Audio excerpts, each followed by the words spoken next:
The purpose of this lecture is to explain the structure of human action. I need to do that for several reasons. I need to show how the nature of action is consistent with my account of the mind-body problem and my rejection of artificial intelligence, both of which I discussed in earlier lectures.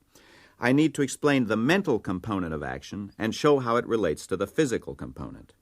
I need to show how the structure of action relates to the explanation of action, and I need to lay a foundation for the discussion of the nature of the social sciences and the possibility of the freedom of the will, both of which I'll discuss in my last two lectures.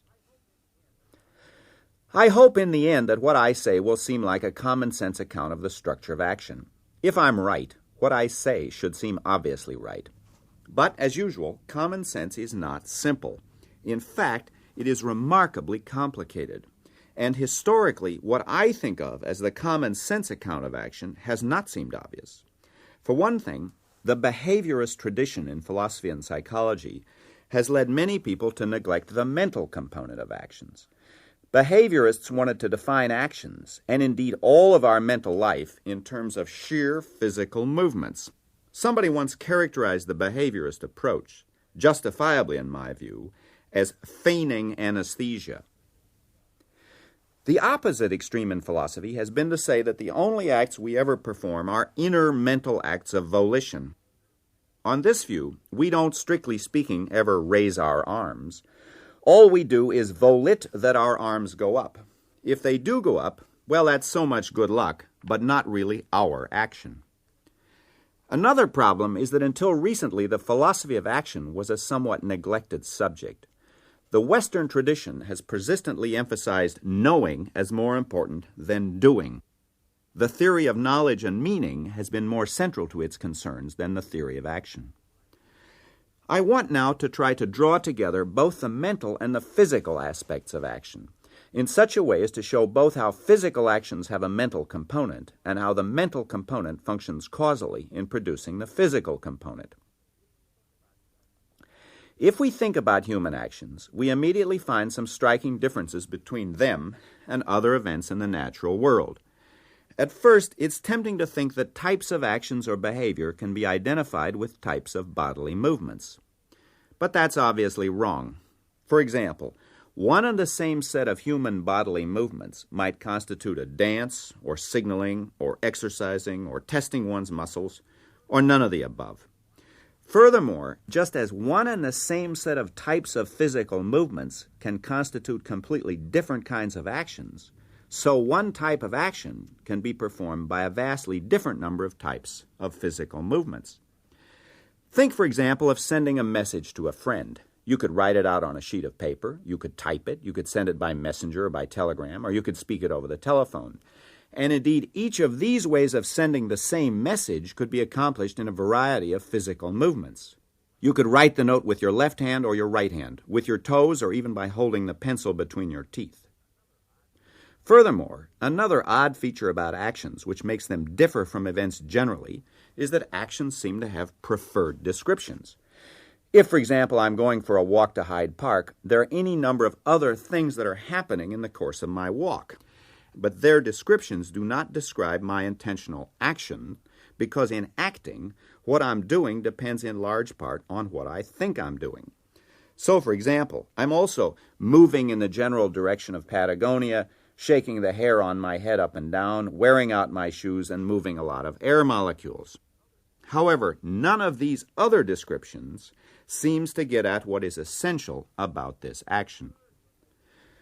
A third related feature of actions is that a person is in a special position to know what he's doing. He doesn't have to observe himself or conduct an investigation to see which actions he is performing, or at least trying to perform. So if you say to me, "Are you trying to walk to Hyde Park or trying to get closer to Patagonia?" I have no hesitation in giving an answer, even though the physical movements that I make might be appropriate for either answer. It's also a remarkable fact about human beings that quite effortlessly we're able to identify and explain the behavior of ourselves and of other people. I believe that this ability rests on an unconscious mastery of a certain set of principles, just as our ability to recognize something as a sentence of English rests on our having an unconscious mastery of the principles of English grammar. I believe there are a set of principles that we presuppose when we say such ordinary common sense things as that, for example, Basil voted for the Tories because he thought they would cure the problem of inflation, or Sally moved from Birmingham to London because she thought the job opportunities were better there, or even such simple things as that the man over there making such strange movements is in fact sharpening an axe or polishing his shoes. It's quite common for people who recognize the existence of these theoretical principles to sneer at them by saying that they're just a folk theory, and that they should be supplanted by some more scientific account of human behavior. I am suspicious of this claim, just as I would be suspicious of a claim that said we should supplant our implicit theory of English grammar, the one we acquired by learning the language. And the reason for my suspicion in each case is the same. Using the implicit theory is part of performing the actions in the same way that using the rules of grammar is part of speaking. So though we might add to it or discover all sorts of interesting additional things about language or about behavior, it's very unlikely that we could replace that theory which is implicit and partly constitutive of the phenomenon by some external scientific account of that very phenomenon. Aristotle and Descartes would have been completely familiar with most of our explanations of human behavior, but not with our explanations of biological and physical phenomena. The reason usually given for this is that Aristotle and Descartes had both a primitive theory of biology and physics on the one hand and a primitive theory of human behavior on the other, and that while we've advanced in biology and physics, we've made no comparable advance in the explanation of human behavior. I want to suggest an alternative view. I think that Aristotle and Descartes, like ourselves, already had a sophisticated and complex theory of human behavior. I also think that many supposedly scientific accounts of behavior, such as Freud's, for example, in fact employ rather than replace the principles of our implicit theory of human behavior. To summarize, then, what I've said so far, there's more to types of action than physical movements. Actions have preferred descriptions, people know what they're doing without observation, and the principles by which we identify and explain action are themselves part of the actions. That is, they're partly constitutive of actions. I now want to give a brief account of what we might call the structure of human behavior. In order to explain the structure of behavior, I need to introduce one or two technical terms. The key notion in the structure of behavior is the notion of intentionality. To say that a mental state has intentionality simply means that it is about something. For example, a belief is always a belief that such and such is the case, or a desire is always a desire that such and such should happen or be the case. Intending in the ordinary sense has no special role in the theory of intentionality. Intending to do something is just one kind of intentionality along with believing, desiring, hoping, fearing, and all the rest. An intentional state, like a belief or a desire or an intention in the ordinary sense, characteristically has two components. It has what we might call its content, which makes it about something, and its psychological mode or type. Now, the reason we need this distinction is that you can have the same content in different types. So, for example, I can want to leave the room, I can intend to leave the room, and I can believe that I will leave the room. In each case, we have the same content, that I will leave the room, but in different psychological modes or types, belief, desire, and intending, respectively. Furthermore, the content and the type of state will serve to relate the mental state to the world. That, after all, is why we have minds with mental states, to represent the world to ourselves, to represent how it is, how we'd like it to be, how we fear it may turn out, what we intend to do about it, and so on. Now, this has the consequence that our beliefs will be true if they match the way the world is, false if they don't. Our desires will be fulfilled or frustrated, our intentions carried out or not carried out. In general, then, intentional states have what we might call conditions of satisfaction. Each state itself determines under what conditions it's true, if, say, it's a belief, or under what conditions it's fulfilled, if, say, it's a desire, and under what conditions it's carried out, if, for example, it's an intention. In each case, the mental state represents its own conditions of satisfaction. A third feature to notice about such states is that sometimes they cause things to happen. For example, if I want to go to the movies, and I do go to the movies, normally my desire will cause the very event that it represents, my going to the movies. In such cases, there is an internal connection between the cause and the effect, because the cause is a representation of the very state of affairs that it causes. The cause both represents and brings about the effect. I call such kinds of cause and effect relations cases of intentional causation. Intentional causation, as we will see, will prove crucial both to the structure and to the explanation of human action. It is in various ways quite different from the standard textbook accounts of causation, where, for example, one billiard ball hits another billiard ball and causes it to move. For our purposes, the essential thing about intentional causation is that in such cases the mind brings about the very state of affairs that it has been thinking about. To summarize this discussion of intentionality, there are three features that we need to keep in mind in our analysis of human behavior. First, intentional states consist of a content in a certain mental type. Second, they determine their conditions of satisfaction. That is, they'll be satisfied or not depending on whether the world matches the content of the state. And third, sometimes they cause things to happen by way of intentional causation to bring about a match. That is, to bring about the state of affairs they represent, and what they represent are the very states of affairs that have to happen for them to be satisfied, their own conditions of satisfaction. Using these ideas, I'll now turn to the main task of this lecture. I promise to give a very brief account of what might be called the structure of action or the structure of behavior. By behavior here, I mean voluntary, intentional human behavior. I mean such things as walking, running, eating, making love, voting in elections, getting married, buying and selling, going on a vacation, working on a job. I don't mean such things as digesting, growing older, or snoring. But even restricting ourselves to intentional behavior, human activities present us with a bewildering variety of types. We need to distinguish between individual behavior and social behavior, between collective social behavior and individual behavior within a social collective, between doing something for the sake of something else and doing something for its own sake. Perhaps most difficult of all, we need to account for the melodic sequences of behavior through the passage of time.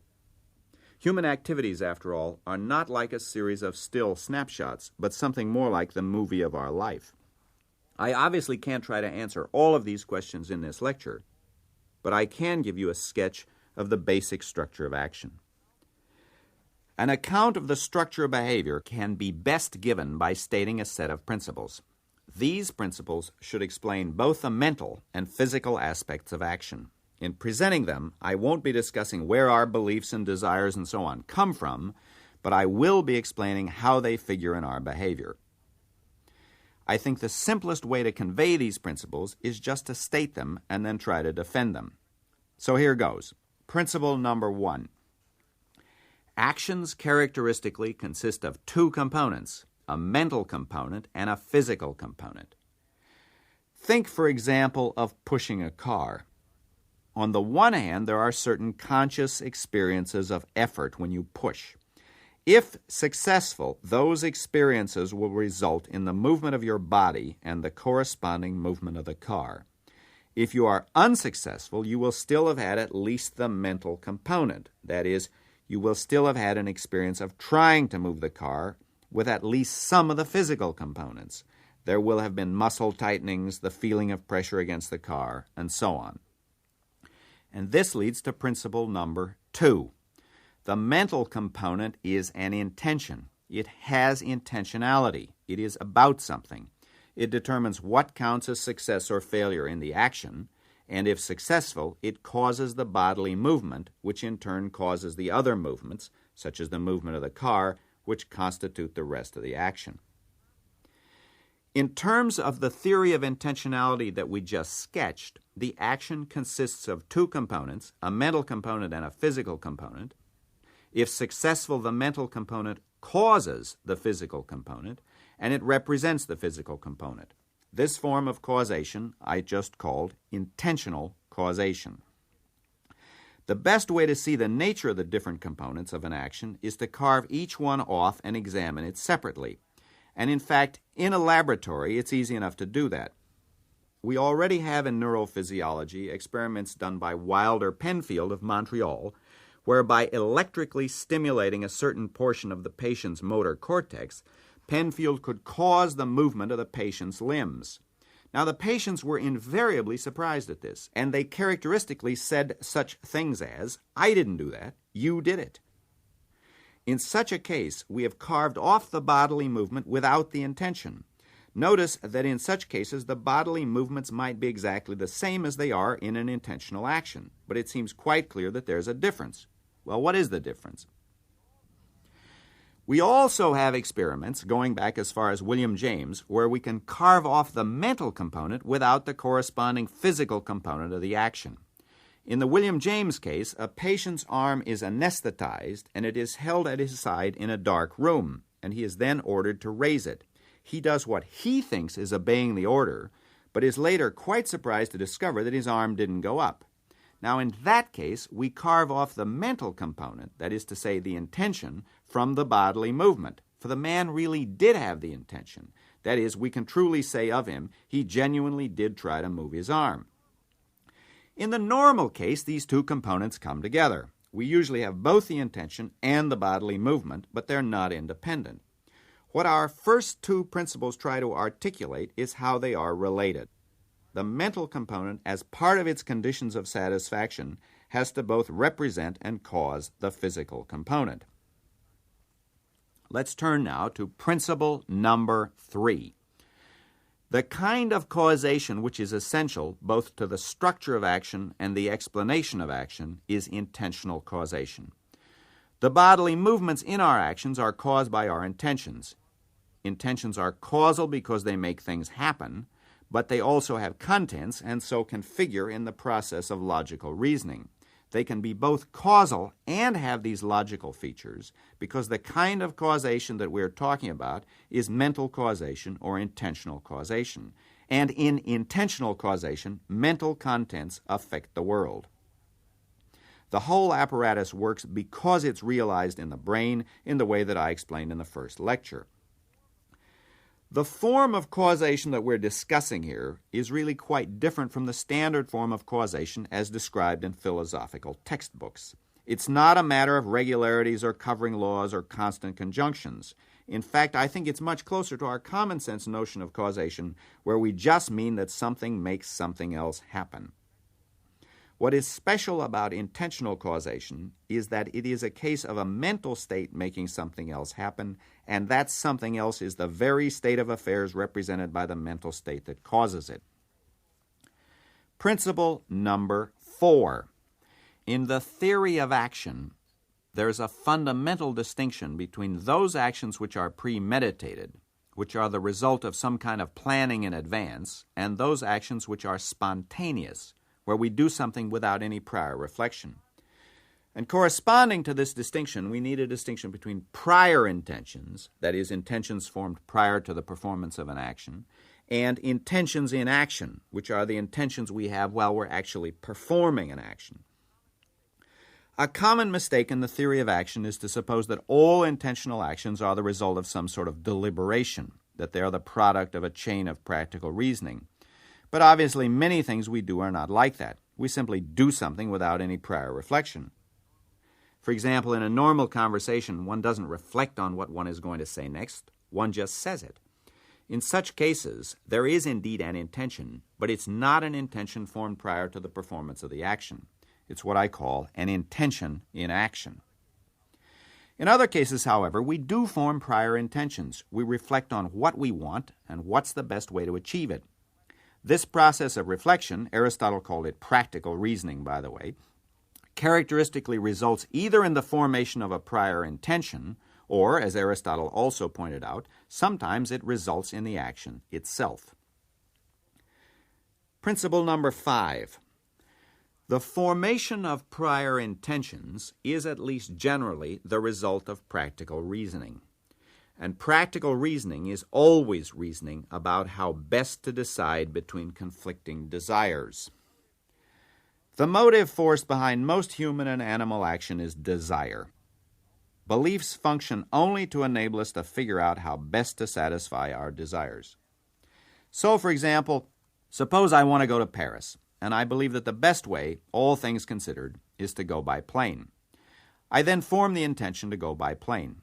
Now, that's a typical and common-sense piece of practical reasoning. But practical reasoning differs crucially from theoretical reasoning, from reasoning about what is the case, in that practical reasoning is always about how best to decide among various conflicting desires that we have, in a way that theoretical reasoning is not characteristically about how to decide between conflicting beliefs.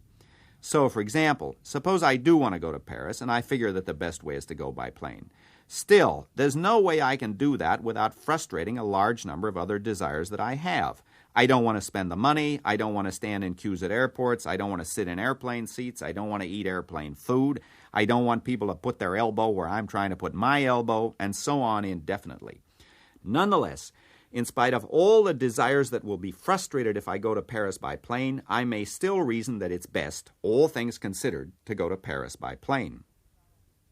This is not only typical of practical reasoning, but I think it's universal in practical reasoning that practical reasoning concerns the adjudication of conflicting desires.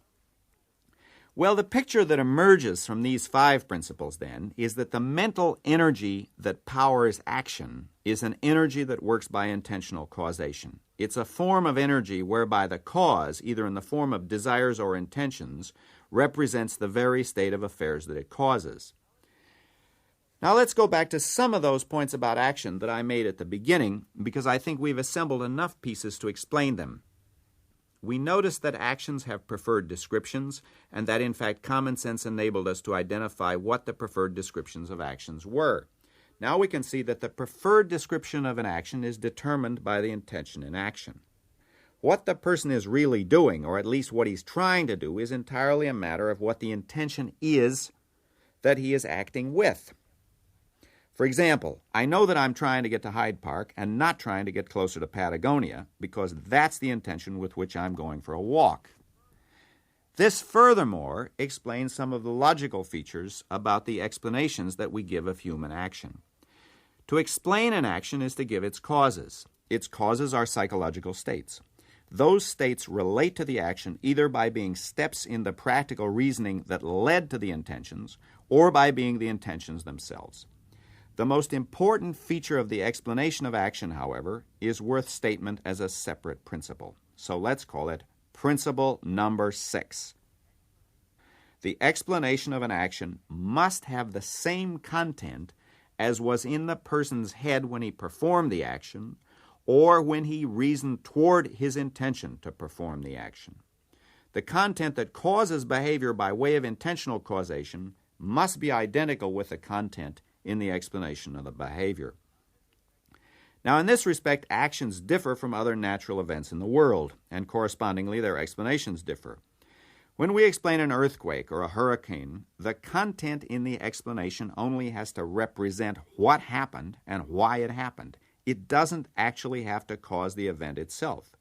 But in explaining human behavior, the cause and the explanation both have contents, and the explanation only explains because it has the same content as the cause.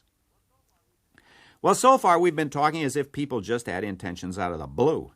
But of course that's very unrealistic, and we need now to introduce some complexities which will get our analysis at least a bit closer to the affairs of real life. No one ever just has an intention just like that by itself. For example, suppose I have an intention to drive to Oxford from London. I might have that quite spontaneously. Nonetheless, I must still have a series of other intentional states. I must have a belief that I have a car and a belief that Oxford is within driving distance. Furthermore, I will characteristically have a desire that the roads won't be too crowded and a wish that the weather won't be too bad for driving. Also, and here we get a little closer to the notion of the explanation of action, I will characteristically not just drive to Oxford, but drive to Oxford for some purpose, and if so, I will characteristically engage in practical reasoning, that form of reasoning that leads not to beliefs or conclusions of arguments, but to actual behavior. And when we understand this form of reasoning, we will have made a great step toward understanding the explanation of actions. Let's call the other intentional states that give the original intentional state the particular meaning that it has. Let's call all of them the network of intentionality. And we can say by way of a general conclusion, let's call this principle number 7, any intentional state only functions as part of a network of other intentional states. And by functions here, I mean that it only determines its conditions of satisfaction relative to a whole lot of other intentional states. Now, when we begin to probe the details of the network, we discover another interesting phenomenon.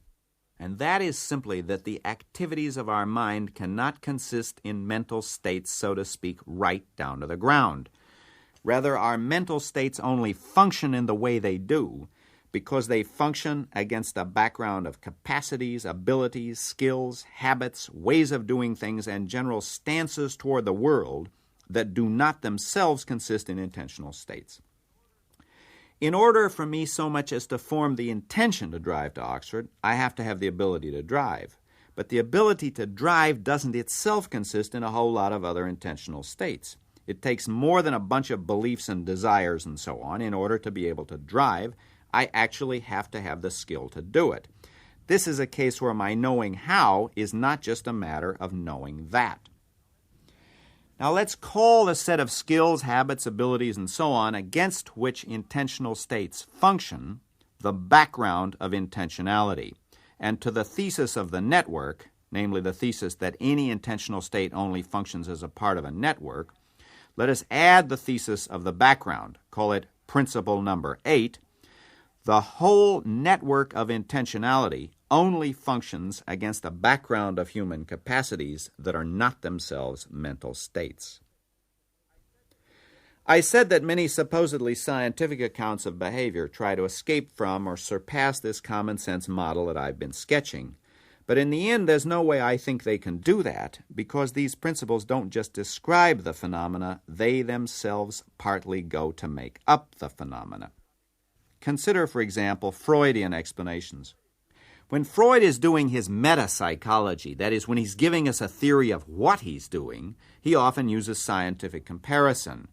There are a lot of analogies between psychology on the one hand and electromagnetism and hydraulics on the other, and we're to think of the mind as functioning on the analogy of some sort of hydraulic principles. But when he's actually examining a patient and actually describing the nature of some patient's neurosis, it is surprising how much the explanations he gives are common sense explanations. So Dora behaves the way she does because, for example, she's in love with Herr K, or because she's imitating her cousin who's gone off to Mariazell. Now, what Freud adds to common sense is the observation that often the mental states that cause our behavior are unconscious. Indeed, they're repressed. We're often resistant to admitting to having certain intentional states because we're ashamed of them or for some other reason. And secondly, Freud also adds a theory of the transformations of mental states, how one sort of intentional state can be transformed into another. But with the addition of these and other such accretions, the Freudian form of explanation is very much the same as the common sense form. And I suggest that common sense is likely to persist even as we acquire other more scientific accounts of behavior. Since the structure of the explanation has to match the structure of the phenomena explained, improvements in explanation are not likely to have new and unheard of structures. In this lecture, I've tried to explain how and in what sense behavior both contains and is caused by internal mental states. It may seem surprising that many psychologists and cognitive scientists have tried to deny these relations. The reasons for this derive from a certain conception they have of science. They think a scientific account of human behavior should not be founded on a common sense conception of mental states. They think, in my view incorrectly, that a scientific account of human behavior cannot be based on such subjective mental phenomena as beliefs, desires, hopes, fears, and so on. I have argued that an account of action must be based on these phenomena if it is to succeed.